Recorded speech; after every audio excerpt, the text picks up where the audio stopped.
The Mazda lineup of SUVs will provide safety, performance, and capability on your journey ahead. From the three-row Mazda CX-9 to the first-ever Mazda CX-50, our sales team is ready to guide you to the SUV for your lifestyle. Shop the Omaha Metro's exclusive Mazda dealers at Woodhouse Mazda in Bellevue or Woodhouse Place Mazda. Visit us online for your next Mazda SUV at woodhousemazda.com.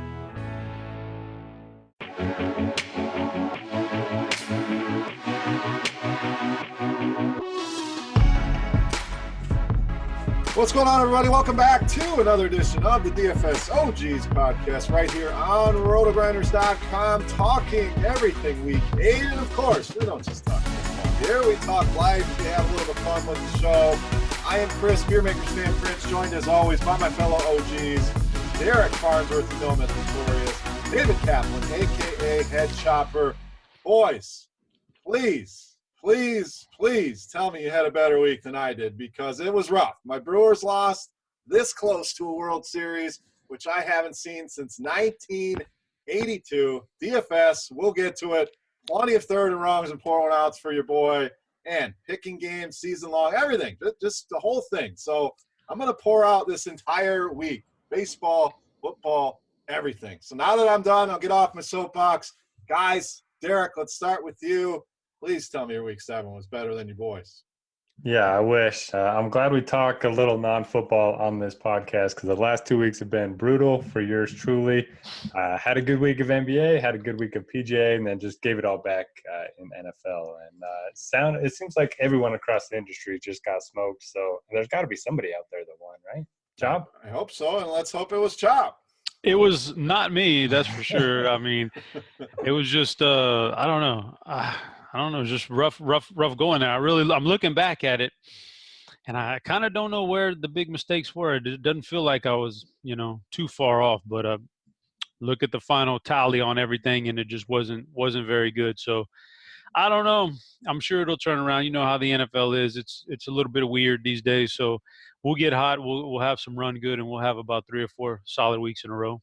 Yeah, we've had too many bad weeks here recently, so it's going to turn around sooner than later, or the podcast may be canceled here if we don't start winning some money. But this goes to show, everybody has their rough weeks, and you stick with the process, and you come back for another week. So let's start with our pour one outs before we get into this unbelievable Thursday night game. I'm trying to hype this game up because it's like one of the worst games of the week, but pour one outs, guys. Just what was the worst part of the week for you guys? I could go on for days, so I'm going to throw it to you guys. Chop. I would say, there's a lot of candidates out there that were bad, but looking back at my particular week, the guy I was way overweight on compared to the field, and look back at my teams and say, damn, those were 2 or 3 really good teams and could have really used this guy. It was a pour one out. I got to pour one out for Albert Wilson out there in Miami. Man, cheap. Nobody really wanted to use him again. I was all over him in that game, and then he goes down in the first quarter, and now he might be out for the year now. But so I got to pour one out for him. That really ruined my day. You never know when you're sitting there at like 12:30 that's going to be the thing that defines your day. But then you look back 4 hours later and you go, dang, man, I had some really nice teams, and they had Albert Wilson on them. And that's that, man. That's over. You can't do nothing about injuries in the NFL. But I'll pour one out for Albert Wilson. Yeah, it's important to remember an injury. That's not a bad process. The guy's a big play guy, and they're going to be hurt, and we'll get to them when we talk Miami. But down a couple receivers here. No, pour one out for week 7. Who do you got? Oh, gosh. My list might be a little too long for this podcast. Got Beat Hard and Cash. I took Duke Johnson over Chubb. Had a lot of Curse. Had a lot of Taylor Gabriel. But the guy that really killed me was LaShawn McCoy going down. I had a lot of him on FanDuel on some of my better lineups. And second play of the game, gets hurt. You just knew he wasn't coming back. Just one of those days that just didn't start right, didn't end right. So, yeah, I'm ready to move on to the next week. Jermaine freaking Curse. A curse, indeed, no doubt. So, again, I got a lot of third and wrongs I'll get to, but I'm going to pour one out for some recent news I just saw. I'm going to pour one out for Chad Kelly. What the hell are we doing this? Wandering around the house and invading houses. And Nothing good happens after 1 a.m. in the morning. So Wait, what happened? I need to hear that. Chad Kelly was arrested for criminal trespassing Okay. early this morning. So right when you were about to get your opportunity, the Broncos are clearly looking in new directions. You go ahead and invade a house. What's up with these white guys getting drunk and wondering? I swear, like Ryan Russillo did it. I mean, Chad Kelly did it. You know, if that was a black dude, you know he'd be dead right now. You know, it's somebody was shooting. I'm not trying to be the political guy here, but the white guys get away with it, and they're just drunk and disorderly. The black guys get shot. But I was in college one time, and some dude tried to do that to my house. Man, they were drunk. They lived next door. They tried to come up through the window on us downstairs, and we thought somebody was breaking in, man. I was about to. Yeah, that could be bad news. You do that in my house. Oh, yeah. Yeah, I don't know. I mean, it's not just white guys, child. Look at Zay Jones jumping out windows and. Okay, my bad. I got all up like it's premature. I spun the race card too early. It's guys just acting a damn fool, and you get all that money, these young kids. But Chad Kelly's had issues going back to Mississippi, Chop. You know that, so.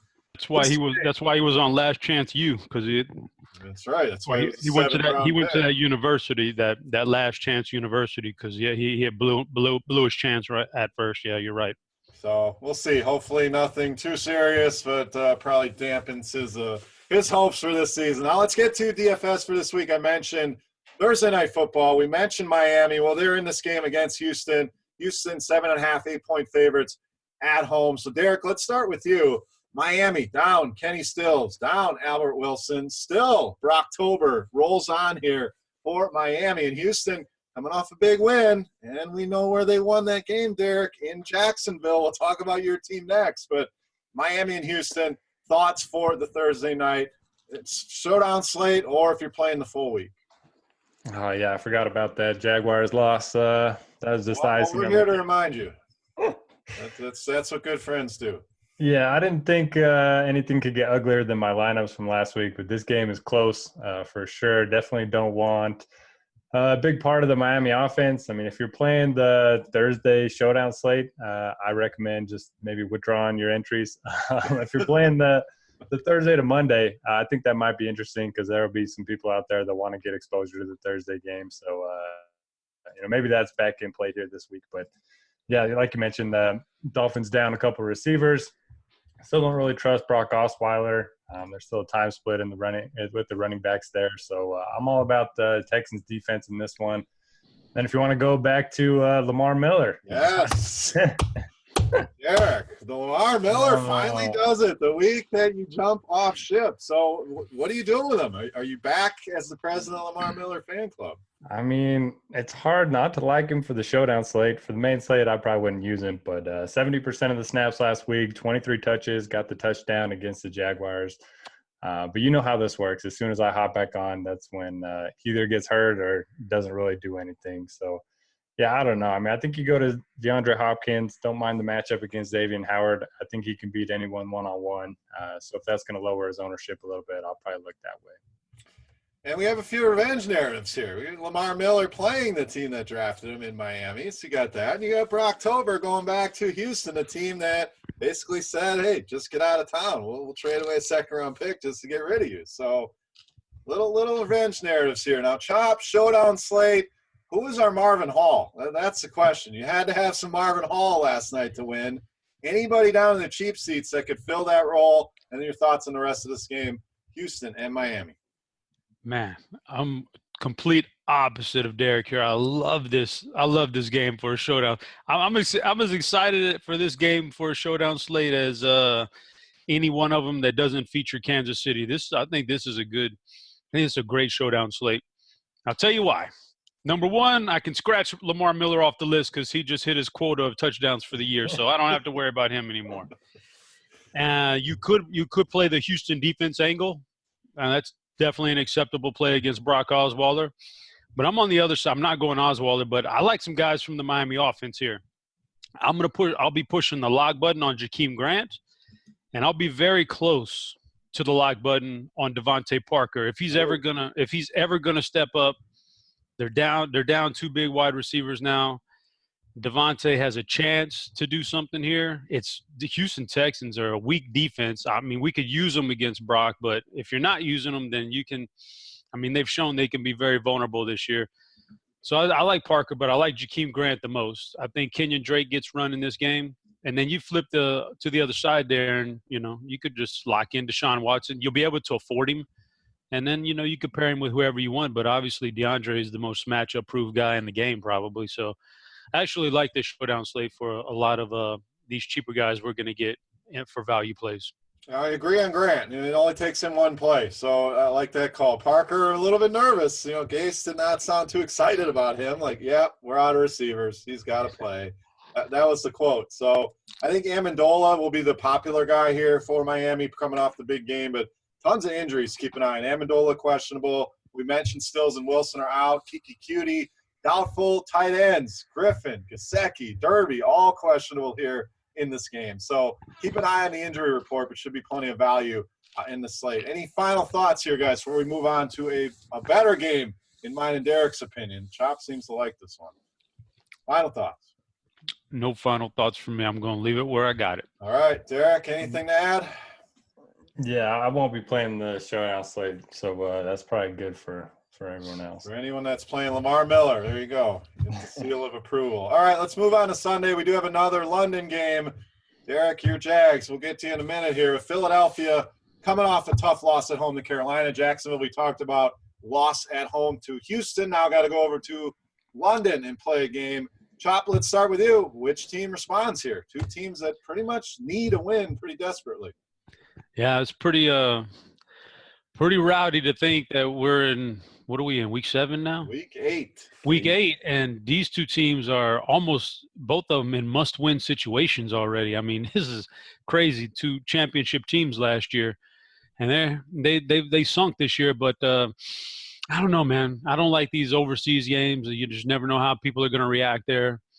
I would say that we were kind of all in on the Jacksonville thing last week, thinking they just had to turn that was the must-win for them against Houston at home, and boy, that turned out to backfire. So I don't even know what to believe anymore. I would say that I don't know where we go here, man. Philly's got a pretty good defense. Jacksonville's been putrid. I don't see how Blake Bortles turns the corner in this game of all games. So I would probably fade that side of it. On the other side, again, Jacksonville's not a bad defense. They've just been put in bad positions. I don't think Alshon Jeffrey is the type of receiver that could dominate these cornerbacks, so I don't want to go there. The running backs are a committee. Yeah, I mean, if this game is on some kind of a slate where it's all weekend or something, I'm fading this game. Yeah, I'm with you. I kind of wish it was on the main slate because I think people would try to, well, Jacksonville D is good, or Bortles going to respond, or Carlos Hyde's only 4,100. I mean, there could be a lot of rationale for people to try to play this game. But, Derek, 42-point total here does not scream fantasy goodness to me. Yeah, not at all. And it sounds like Bortles is on the hot seat in terms of his starting gig. They're going to head into the bye after this one. So he needs to play well.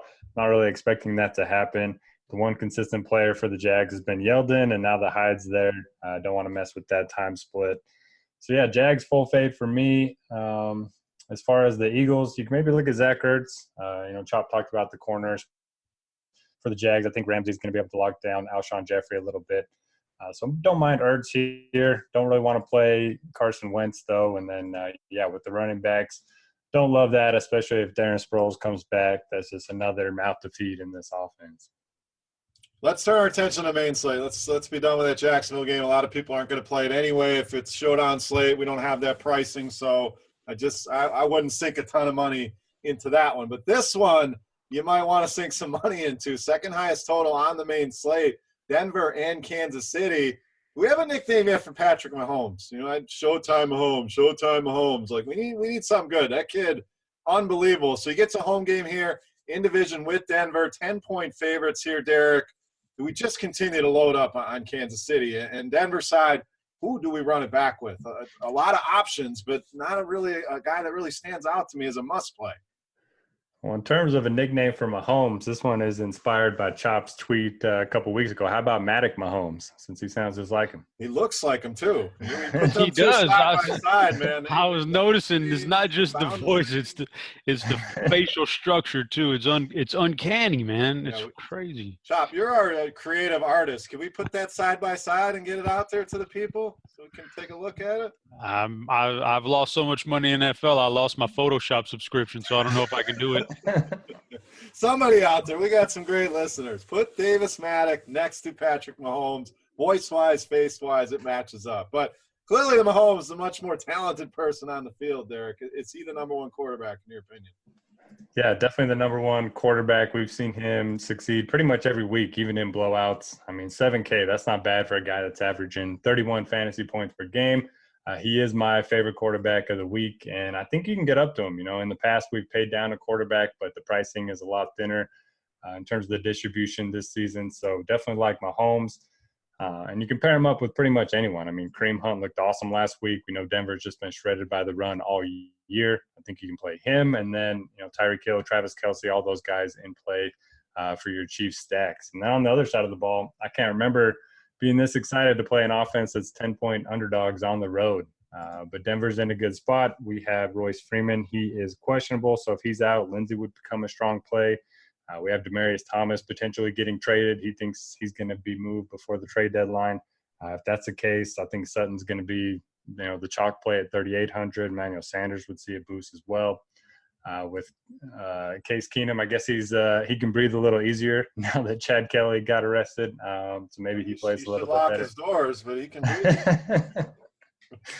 So, yeah, I mean, this is the game that everyone's going to stack. It's a game that I'm going to have a lot of exposure to. And kind of just a wait-and-see approach with Freeman and Demaryius Thomas. But, yeah, I like both sides. Maybe Case Keenum took old Chad Kelly out to the bar chop and just got him loaded up. And here, kid, go out and have some fun. He's going to hang on to his job. It's a savvy veteran move. Sure is. I would expect nothing less from a veteran. So, Denver, Kansas City, Chop, what do you got here for DFS? Whew.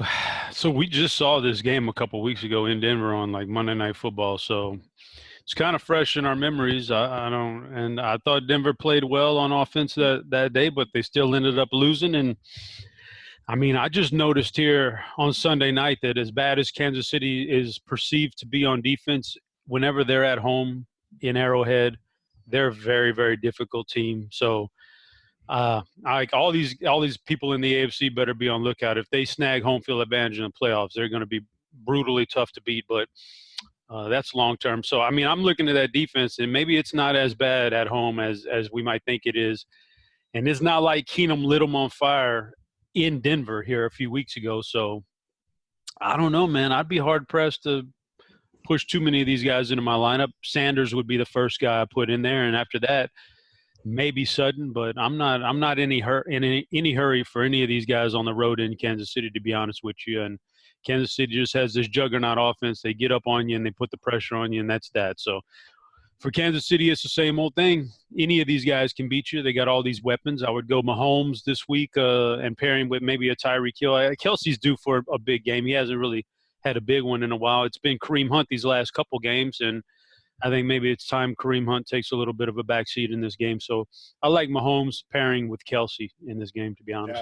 Yeah, I like the Kelce call. Denver 22nd in fantasy points allowed to the tight end position. He's the one guy that hasn't had that huge game yet. So recency bias says people want Tyreek Hill. They're going to want Kareem Hunt. So I like the pairing with Kelce. But you can go to any Kansas City Chief. Let's be honest. You got to have some exposure there, obviously. Let's move on to the next game. Another game I think Chop could have some fantasy goodness. Cleveland and Pittsburgh. Cleveland, so close. Once again, I mean, they just can't put it all together and win a game. Almost pull it off. And then Pittsburgh should be rested, should be ready to go here. Divisional game. Is this just an onslaught for the Steelers? Yeah, I think that's what we're going to get this week is the Pittsburgh at home onslaught, which happens every once in a while throughout each season here with Big Ben and AB. They've got Juju now in the mix, so yeah, nice attack there. I think Pittsburgh puts it on them at home, and it looks like we're going to get at least another week of no Le'Veon Bell. So James Conner, perfectly acceptable. Fire him up. on the flip side there, I mean, Baker, whew, you know, I don't want to say I would think I thought he would look better, but kind of thought he would look better. He hasn't looked bad at all. Hasn't looked terrible, but he has struggled a little bit, and you're going on the road to face Pittsburgh now, and you really only got Jarvis Landry as your best wide receiver. Callaway is still a rookie. I didn't expect much out of him coming into the year, and then he had a couple of nice games, at least with some high-volume targets, but he hasn't really produced. So ultimately, he is just still a rookie wide receiver. So really, it's just Jarvis Landry and Njoku. So he doesn't really have a ton of weapons here like we thought he would have when they had Gordon and those guys earlier in the year. So I don't know. I'd be hard-pressed to play too much Cleveland here. This definitely doesn't look like a Nick Chubb spot here on the road against Pittsburgh. So maybe Duke Johnson, this is the week. People who played Duke Johnson last week were disappointed. Maybe this is the week. But I have a lot of interest in these Pittsburgh guys, but not much interest in Cleveland. Yeah, I'm pretty much on the same page. Wide receivers, both these teams have struggled as far as allowing fantasy points, so I think that's the main route, but I agree, Connor in play, and Duke, not a bad bounce back. Noto, again, Steelers onslaught here. Are you more excited about the Cleveland side? Because I think I'm with Chop. I want a ton of Cleveland, but I do want all the Steelers. Agree or disagree? Agree on the Steelers. I think they're all in play coming off of the bye. Chop said, Connor's an acceptable play, but I think we smash him once again. All right. The first pot of the year. I definitely like Connor in this spot. Then Big Ben at home, you compare him up with all the receivers. Antonio, Juju, even Vance McDonald's going to be interesting. As far as the Browns go, shout out to Rich Rebar, who is featured on the Roto World show on RotoGrinders each week. He had a tweet. The Browns are 1-1-1 when they've had +2 or better in the turnover battle. The rest of the league is 35-2 in those situations. So that's just how bad and how poor of a coach Hugh Jackson is. Haven't liked what I've seen from Baker over the last couple of weeks. Everyone played Nick Chubb. I believe he was like 80% in some of the double ups and 50-50s, and everyone he played well for everyone. So everyone's going to go back to that well. I'm a little worried about it. He has 0 catches on the year. This is a game where they're going to be playing from behind. So kind of agree with you guys. Don't mind looking Duke Johnson in tournaments. And then for me, it's just going to be Landry and Njoku once again. All right, moving on. Next game, we got Washington and the Giants. So before we get into this one, can we talk about Booger McFarland last night and the analytics and why are they going for 2? And this whole booth just needs to be gutted. Like, let's just call it fresh, start over, get rid of everybody. It was the right call to go for 2. It's that old school football mentality that, you want to tie it up. You play this game to win. Like the great Herm Edwards said, you play to win the game. That's what they're doing here. If you don't get the 2, hell, you go for it the next time. It's still tied. So you guys, any thoughts on that? Because those guys sounded like morons talking about analytics. Derek, what you got? I know you like the analytics. I mean, yeah, I do. I don't really get his argument. His argument is that it's still a one-possession game, even after they went for 2 and didn't get it. So I don't get his argument at all. And then his reasoning behind it this morning with his tweet was even worse. So I have no idea what he's talking about. Yeah, I don't know. It's funny, though. And I'm not even the huge analytics guy, Chop. I'm in the same camp as you. But any thoughts here on what happened last night? Well, your point about gutting the booth is a very valid point. I don't know what, it's just not an entertaining booth, to be honest with you. I mean, I much preferred it when it was John Gruden up there doing John Gruden things. So, yeah, there. And I it's probably the right call to go for 2 right there. Or a lot of these, if I was a coach, there's so many times, 4th down and 1, once I get past a certain yard line, even in my own territory, once I get past a certain yard line, 4th down and 1, I'm going to go for it every time. That right. I get it. That puts so much pressure. Like if you're a fan of a team and you're sitting there watching the game and your team makes a stop and it's 4th and 1, you breathe a sigh of relief. When you see the punt team come on, you don't want to see the opposition go for it on 4th and 1 because there's a great chance they get it and keep the drive alive. It makes you feel real uneasy as an opponent, looking at somebody go for it. So I would go for it every time because I think that's the right thing to do. But I also don't like the analytics guys to shove it down our throat with nothing but pure data. It does at times. It does. You do got to like look at the situations and take everything into account. So I don't know, man. I'm on the fence about it in general. I know most of the time I want to go for it, want to go for two, want to go for it on 4th and 1, but I don't know. I prefer to be situation dependent, I guess, and we'll keep it from there. I don't want to. You could get me. I could talk for the next hour on these guys sending out their tweets about every time a coach does something wrong and they want to criticize. I get it, but it doesn't make you right just because he's wrong. Right, and it's one of those, if it worked, he's a genius. If it doesn't work, you're a dummy. So I think the best thing is blending the two. Like you said, the real-life situations. The real-life situation is my team is 1-5, and we're on the road. Why am I going to play for a tie? Let's be aggressive and go for a win here. So yeah, it's situation, analytics. It's mixing the two. I think is the best version. But yeah, and I'll ask Derek a question because I know he's a Warren Sharp guy. He likes him a little Warren Sharp. And Warren's a very smart guy. But Warren has sent out a tweet the other day when Blake Bortles was struggling, and it said, if only Jacksonville would have used that pick on a quarterback instead of Leonard Fournette. What do you think about that, Derek? They have Bortles. You just spent a number 1 draft pick on him. You're sitting there, and maybe you don't want a running back. But what are you doing? Are you stockpiling quarterbacks with all your first-round picks? Yeah, I don't know. I mean, just given how much they spent to get Bortles, I didn't really want them to get another quarterback right away. But at the same time, just drafting a running back, I didn't love the pick at the time. But at the same time, we see what Saquon Barkley's been able to do for the Giants. So, yeah, I don't know. It's just one of those situations that I'm with you guys. You kind of play each situation independently. I don't think the Jaguars necessarily needed a running back at that time. But, I've never been a Bortles guy, so. Derek just doesn't want to say anything bad about Warren Sharp. He knows Warren's wrong. I mean, it's always easy to look back too.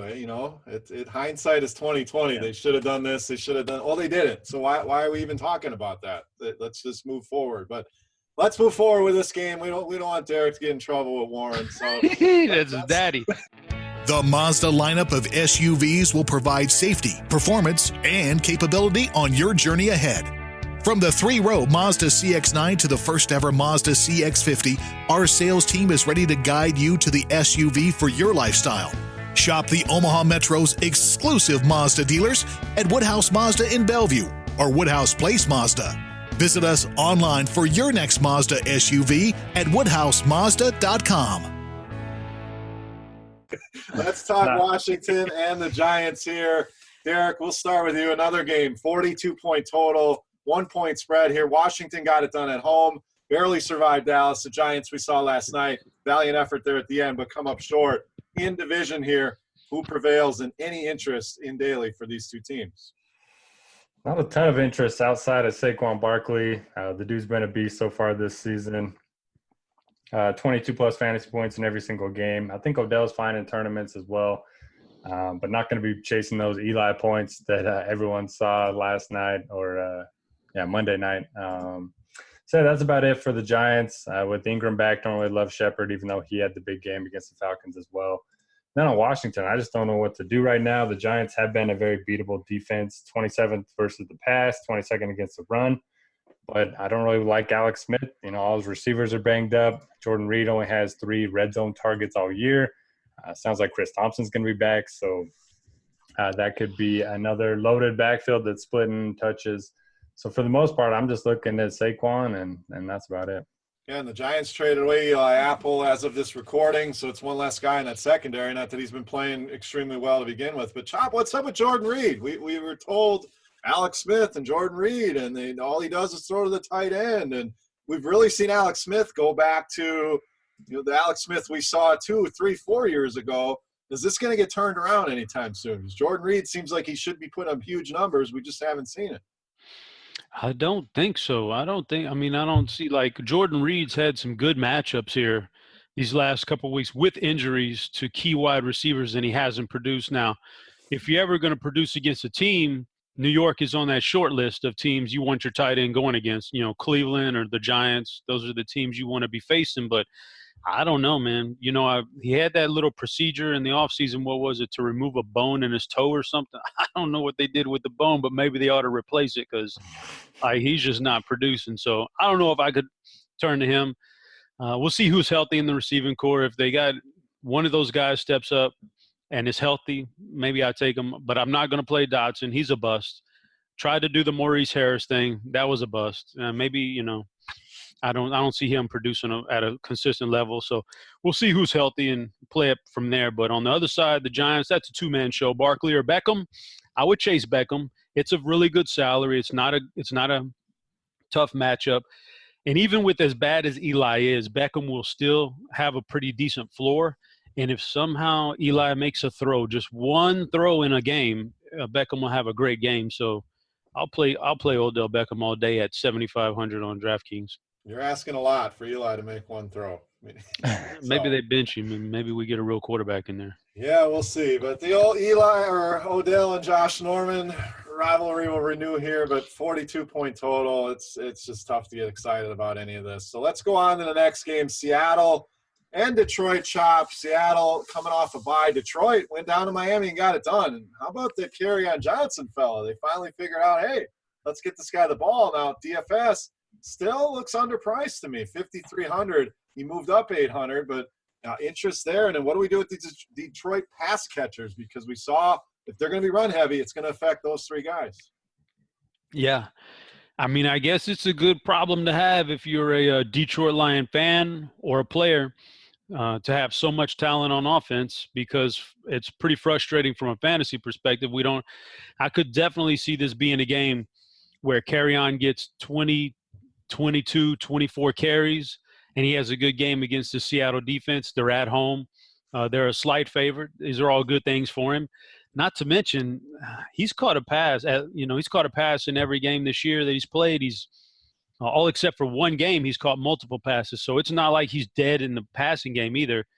He gets receptions too, and the carries. So the only thing he's lacking is goal line work, and who knows? And he actually had a couple of carries inside the 10-yard line finally this past week. So I don't know, man. He may be taking over, but it's too much to ask that you have a great running back and two or three great receivers in the same game. It usually doesn't work like this. Something's going to cut into the other thing, so you got to decide whether it's going to be a Stafford to his receivers game or if it's going to be Kerryon game. I think it's going to be more of a running game for Detroit, and put a couple of those receivers on the back burner.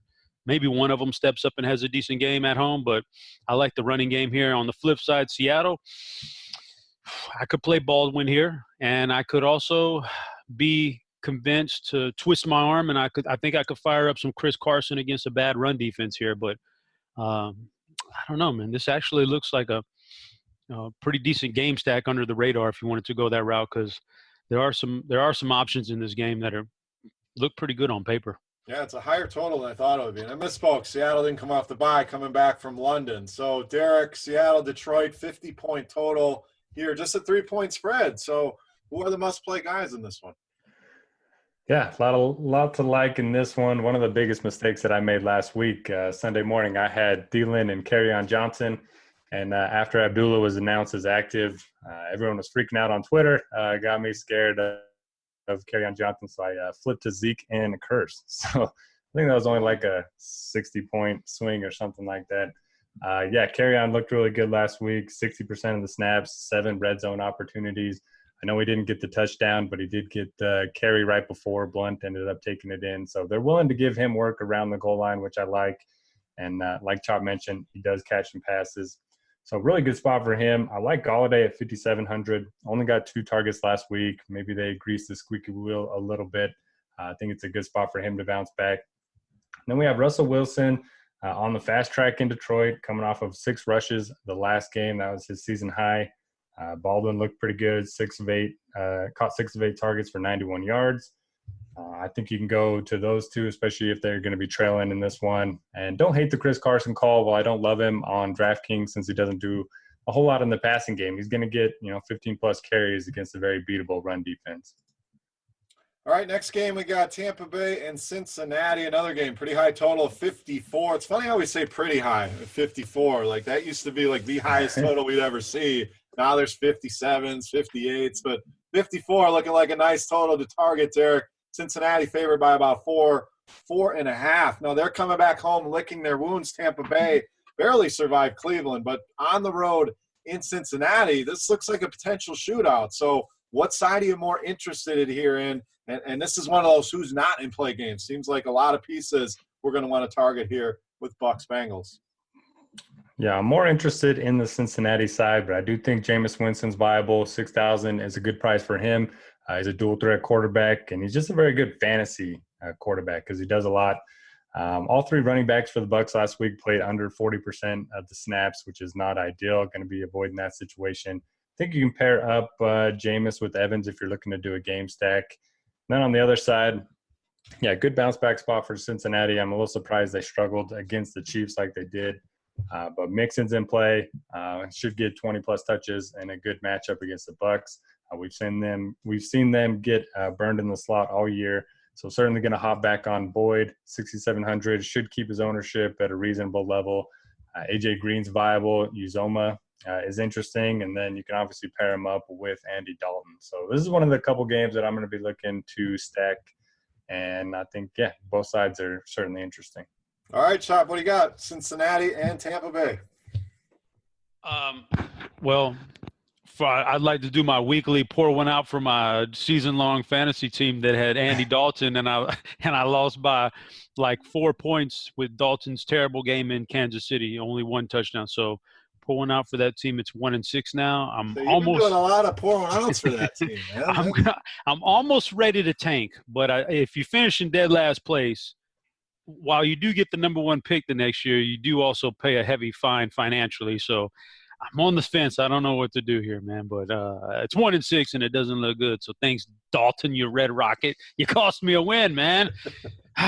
But I guess you could go back to him this week against Tampa Bay. That's kind of what he does. He looks terrible one week, and he looks fine the next week. So big fan of Mixon, big fan of A.J. Green. Those are my favorite plays, Green, Mixon, and then Dalton. Multiple teams, I would mix in a little Uzoma and Tyler Boyd, a little bit, but I really like Green here mainly. So even though he's at home, sometimes you don't want to play AJ Green at home, they said. So I don't know, though. Tampa Bay on the other side, I like the way Jameis is leading his offense fantasy-wise, man. He's doing good things. So I'll keep firing up Jameis. I don't think it's a terrible matchup at all. I think I played Peyton Barber in week 1. And that's the only time I've played a Tampa Bay member of their backfield, and I won't do it again this week. Don't need any of that. But, again, you can turn to Mike Evans, their best wide receiver.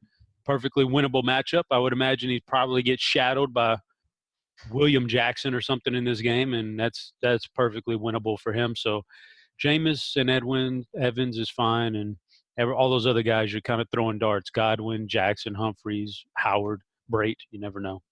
I like the Uzoma call. Tampa Bay, we know, struggle with tight ends, give up the most fantasy points. We saw Njoku get a touchdown in that game. So he's been a guy that they utilize, especially around the red zones, 3,500. I think cash game playable as well as tournaments. We got him. We got to give our props to Noto for that one. He turned the reverse jinx on Njoku this past weekend. So good job, Noto. Yeah, you just keep them flowing, Noto. We appreciate those. So I'll start at like 2 minutes into each game this week.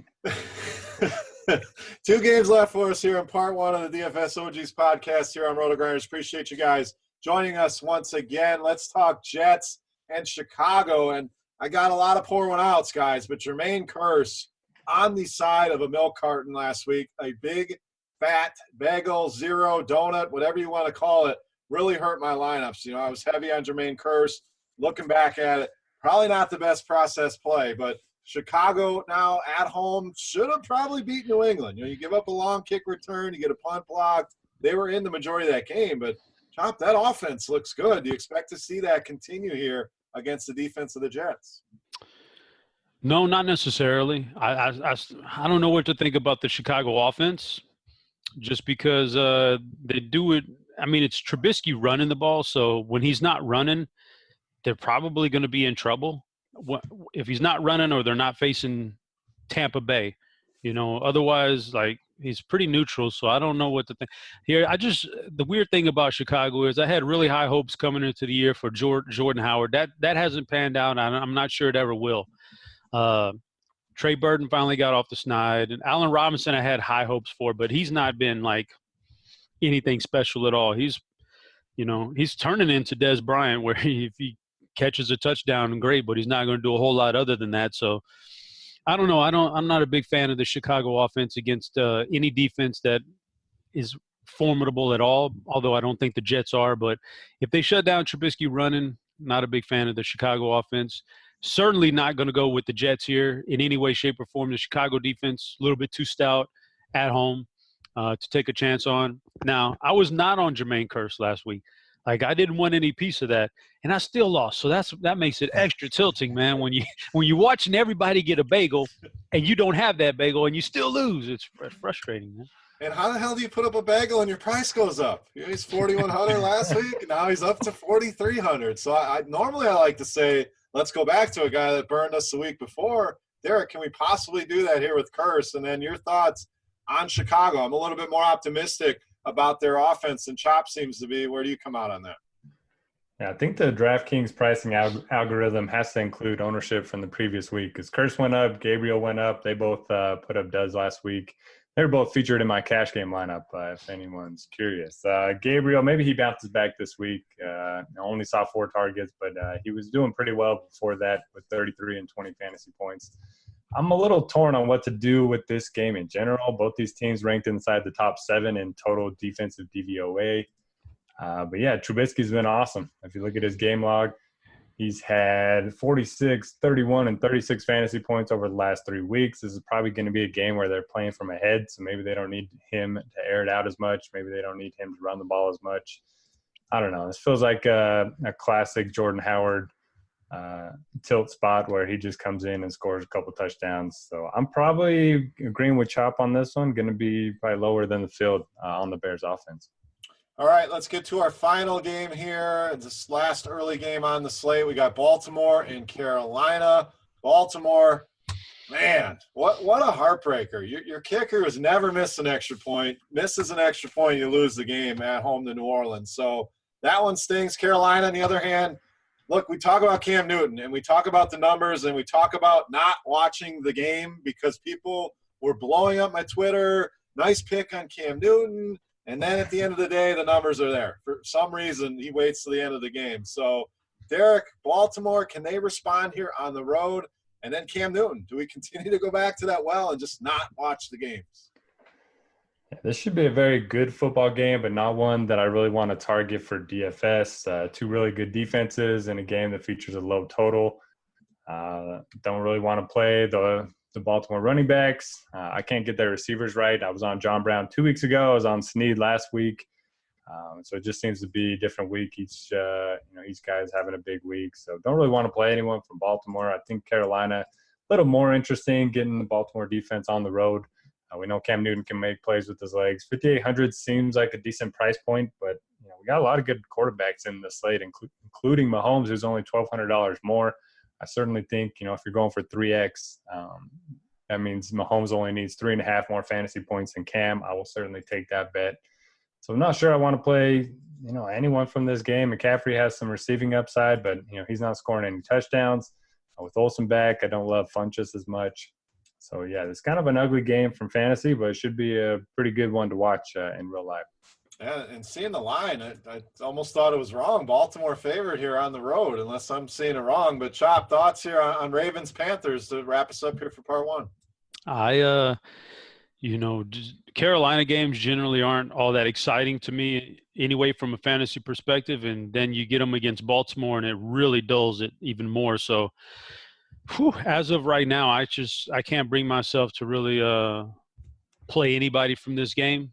Even the great Cam Newton, it's a good price tag, but yeah, I just think this is a really ugly game right here for fantasy purposes. Like Derek said, it's going to be a great real life game because it's 2 solid teams, but for fantasy, this just screams fade to me. I'm pretty much in agreement. I've been riding Cam, but it might be time to hop off here with a low total and 2 good defenses, like you guys said. So not much to see here, and that will do it here for part 1 of the DFS OGs podcast. Guys, any final thoughts? We'll transition into part 2. That will be out tomorrow. We'll look at the afternoon games, Sunday night, Monday night, and, of course, answer some user questions. But Anything you want to talk about before we wrap up part one? Derek, what do you got? All I want is 1 week for everything to happen as I expect it to, and that's it. Just 1 week. You're not asking a lot. I mean, that's a fair request. Chop, any final thoughts here, part one of the pod?